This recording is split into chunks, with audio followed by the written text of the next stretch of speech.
अस्सलाम वालेकुम, welcome back to my channel. कैसे हैं आप सब लोग? आई होप आप सब लोग बिल्कुल खैरियत से होंगे, खुशबाश होंगे। मैं भी अल्लाह के फजल करम से बिल्कुल ठीक ठाक हूँ। आज मैं रमज़ान प्रिपरेशन का पार्ट 2 बना रही हूँ और अल्लाह का शुक्र है मैंने सारे काम अपने कंप्लीट कर लिए हैं। बस एक इमली और आलू बुखारे की चटनी रह गई है, बाकी हरी चटनी मैंने बना के फ्रीज कर दी है क्यूब्स में। अब मैं टोमेटो प्योरी बना रही हूँ। जब मैं अपनी फर्स्ट जो वीडियो बना रही थी उसमें हमारे यहाँ लाइट चली गई थी और वो पूरा दिन लाइट नहीं थी, हमें पता ही नहीं था। आगे कहीं पे ना पीएमटी में ब्लास्ट हो गया था, तो मैंने तकरीबन 2 किलो आलू थोड़े से पानी में मैंने चढ़ा दिए थे पकने के लिए। उनके स्टेम्स मैंने काट दिए थे ताकि उनको पील ऑफ करने में इजी रहे, और उसके बाद फिर उनको मैंने गरम गरम ही ब्लेंड कर लिया था। बहुत अच्छा थिक सा पेस्ट बना था, बहुत अच्छी तरह से ब्लेंड हो गए थे।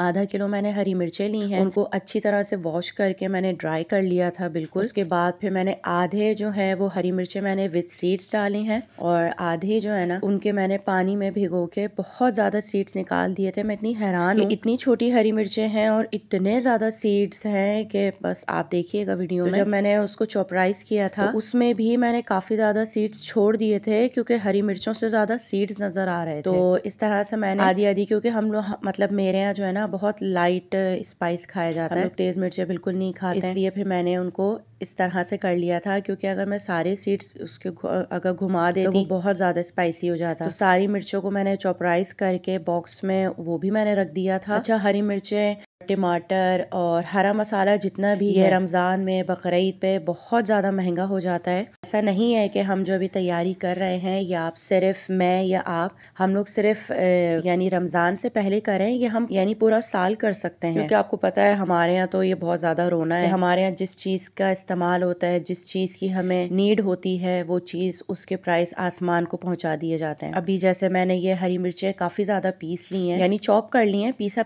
मैंने पेस्ट तो नहीं बनाया है। तो ये मेरे पास ना बकरीद तक चलेंगी, क्योंकि हम लोग बहुत थोड़ी थोड़ी सी यूज करते हैं, और अगर बीच में खत्म हो गई तो फिर और लेके हम लोग मैं इसको फ्रीज कर दूंगी। तो जैसे पुलाव में, बिरयानी में, दही फुल्कियों में, और जो हम लोग चना चाट बनाते हैं उसमें बहुत अच्छी लगती हैं मिर्चें। इनका टेस्ट, इनका फ्लेवर बहुत अच्छा आता है।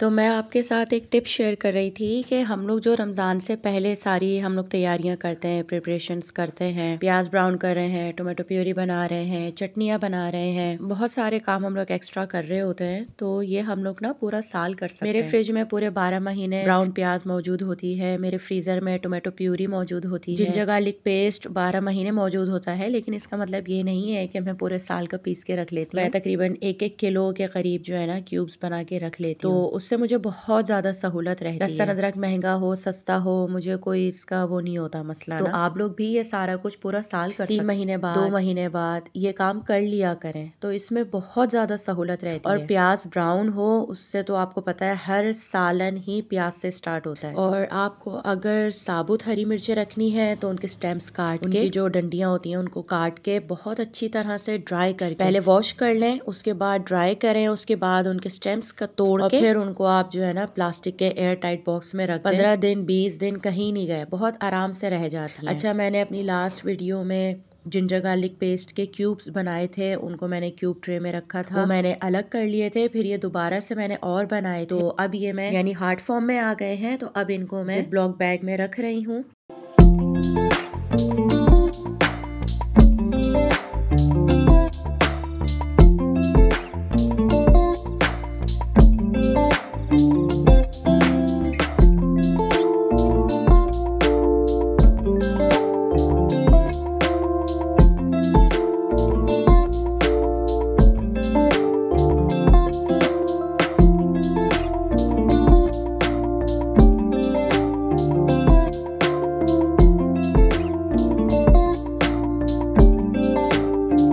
क्यूब्स ट्रे मैंने खाली कर ली हैं, उसके अंदर अब मैं टोमेटो प्यूरी भर दूंगी।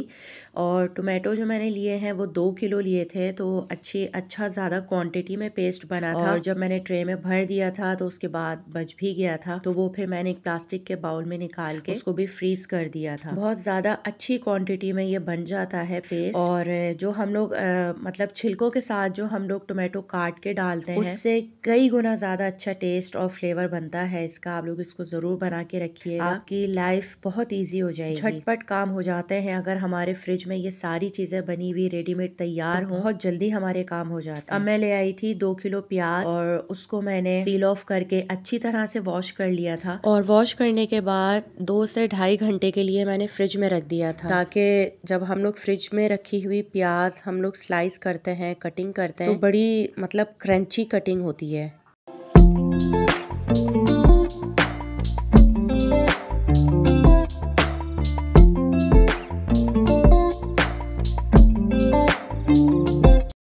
अच्छा, बहुत सारी सब्जियां ऐसी होती हैं जो हम पील ऑफ करने के बाद वॉश करते हैं, और बहुत सारी सब्जियां ऐसी होती हैं जिन्हें हम पील ऑफ करने से पहले वॉश करते हैं। तो इन चीज़ों का ख्याल रखा करें। बहुत सारी ख़वातीन पालक को काटने के बाद वॉश करती हैं, वो बहुत ज़्यादा गलत है, क्योंकि जो पालक में आयरन होता है वो सब पानी में निकल जाता है। पालक को काटने से पहले उनके डंठल तोड़ दें और उसके बाद जो उसके लीव्स होते हैं पालक के, उनको वॉश करके फिर काटें। कभी भी काटने के बाद उनको पानी में ना भिगोएं और ना उनको वॉश करें, सारा पालक में से आयरन निकल जाता है। तो 2 किलो प्याज में से मैंने तकरीबन 1.5 किलो प्याज के मैंने स्लाइस कर लिए थे। अच्छा, अगर आपको क्रिस्पी और बहुत यानी क्रंची प्याज चाहिए तो आपको स्लाइसर से कटिंग करनी पड़ेगी, क्योंकि वो बिल्कुल इक्वल कटिंग होती है। और बिल्कुल पतली प्याज काटें, और जब आप उसको ऑयल में डालने लगे तो हाथ से खोल खोल के डालें। बड़ी अच्छी क्रंची प्याज हमारी रेडी होती है। आधी आधी प्याज 2 दफा में मैंने डाली थी। काफी बड़े साइज की कढ़ाई है ये, और इसमें मैंने अच्छी क्वांटिटी में ऑयल ले लिया है। तकरीबन ये पूरा 1 पाउच मैंने ऑयल का डाल दिया था, 1 लीटर वाला। उसमें मैंने आधी प्याज डाल के इस मीडियम फ्लेम पे ब्राउन किया है।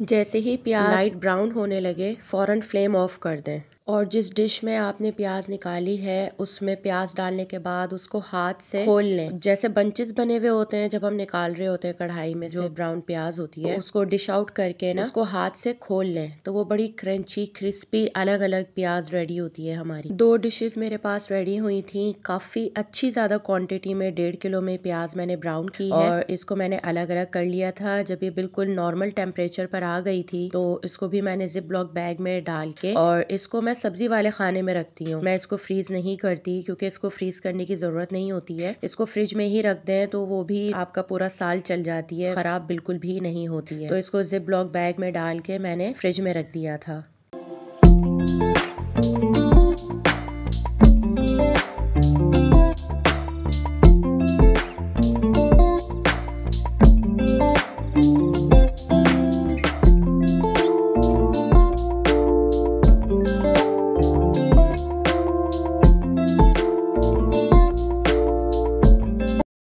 एक किलो वाला ये जिप लॉक बैग है, जिसमें बहुत अच्छी ज़्यादा क्वांटिटी में ब्राउन प्याज मैंने भर के रख दी है। अब फाइनली मैं काट रही थी कैप्सिकम। जो मैं पहले कैप्सिकम लेकर आई थी वो मैंने जूलियन कटिंग और क्यूब कटिंग करके रख दी थी, और अब मैं काट रही हूँ मैक्रोनी के लिए छोटे छोटे से क्यूब, क्योंकि आपको पता है कि मैक्रोनी में छोटे क्यूब्स अच्छे लगते हैं, कैरेट के और कैप्सिकम के। कैबेज भी मैं लाई थी, कैबेज मैंने काट के रख दी थी, क्योंकि कैबेज बहुत जल्दी खराब हो जाती है, इसलिए जब मैं लाई थी मैंने उसकी कटिंग करके पहले उसको मैंने अच्छी तरह वॉश किया, ड्राई किया, उसके बाद मैंने उसकी कटिंग करके उसको मैंने फ्रीज कर दिया था। अब मैं कैप्सिकम काट रही थी। 2 कैप्सिकम है ये, एक काफी बड़े साइज की है और एक छोटे साइज की मीडियम। तकरीबन समझे 2 से 3 मरतबा मैं आराम से इजीली मैक्रोनी बना सकती हूँ।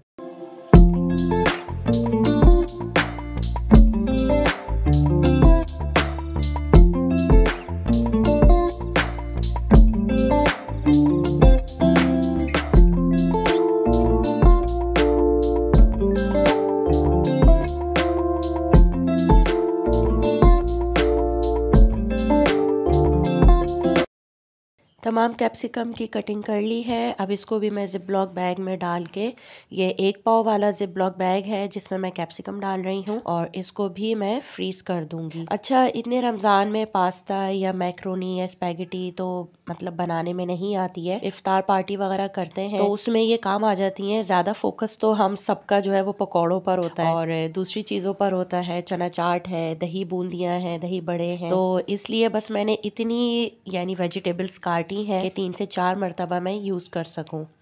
ये मैंने हरे मसाले की चटनी तैयार की थी, तो ये हार्ड फॉर्म में आ गई है। अब इसको भी मैं यानी क्यूब ट्रे खाली करके और इसको ज़िप लॉक बैग में डाल के मैं रख दूंगी। 1 क्यूब 1 दिन के लिए काफ़ी है। और अगर इसको यानी ये जो चटनी मैंने बनाई है इसकी रेसिपी मेरे चैनल पे मौजूद है। इसको दही में डाल के अगर इसका रायता बनाए ना, बहुत मज़े का, बहुत टेस्टी बनता है। आप लोग ज़रूर ट्राई कीजिएगा। 28 क्यूब्स ये तैयार हुए हैं चटनी के। इसको भी मैंने फ्रीज कर दिया है दोबारा से। जो मैंने टोमेटो प्यूरी रखी थी वो भी हार्ड फॉर्म में आ गए हैं, तो उनके भी मैंने क्यूब्स निकाल लिए और इसको भी मैंने ज़िप लॉक बैग में रख दिया है।